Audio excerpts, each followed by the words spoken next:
कराची के इलाके लियारी में यहाँ पे रास्ता ट्रस्ट वेलफेयर एसोसिएशन की तरफ से यहाँ पे कुछ दिन पहले यहाँ पे बच्चा जाँ बाक हो गया, उस हवाले से ये एहतजाज कर रहे हैं। इनसे मालूमात करते हैं क्या कहना है। हादसा है, लेकिन मैं इसे हादसा नहीं कहूँगा, मैं इसे हादसाती कत्ल करार देता हूँ।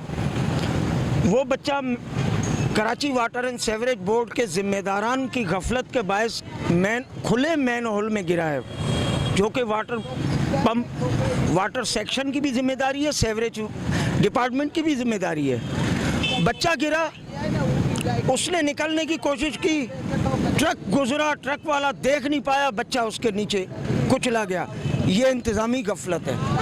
अब इसके जिम्मेदारान, इनके पास लियारी का कौन सा फ़र्द है जो नहीं गया।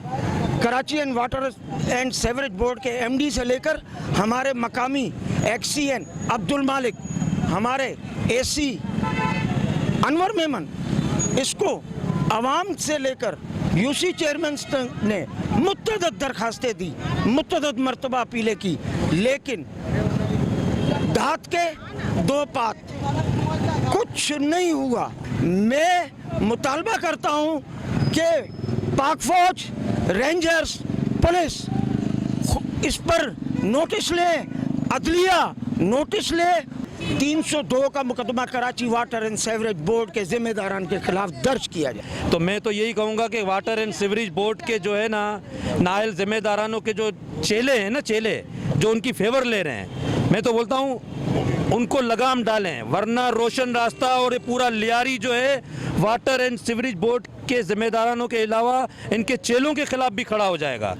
जो शहीद हुआ उनके वालिदैन के साथ इंसाफ करे, बस यही मुतालबा है। अगर नहीं तो ये एहतजाज चलता रहेगा जब तक उसको इंसाफ नहीं मिला और लियारी के ऊपर काम नहीं होगा। अरसलान के खून पर मट्टी डाली जा रही है, उनके खून का जो सारा क्रेडिट है ना वो जा रहा है ट्रक ड्राइवर के नाम पर।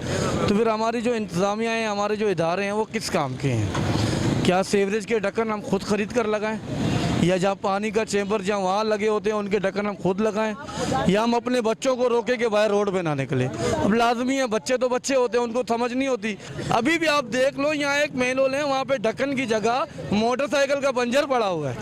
अगर हमारे लियारी में हमसे टैक्सेस वसूल करने, हमसे बिल वसूल करने के बावजूद भी अगर हमें ये चीज़ जाती है तो हमें ऐसी इंतज़ामिया नहीं चाहिए। मैं कहता हूं जब तक अरसलान को इंसाफ नहीं मिलेगा हमारा एहतजाज जारी रहेगा।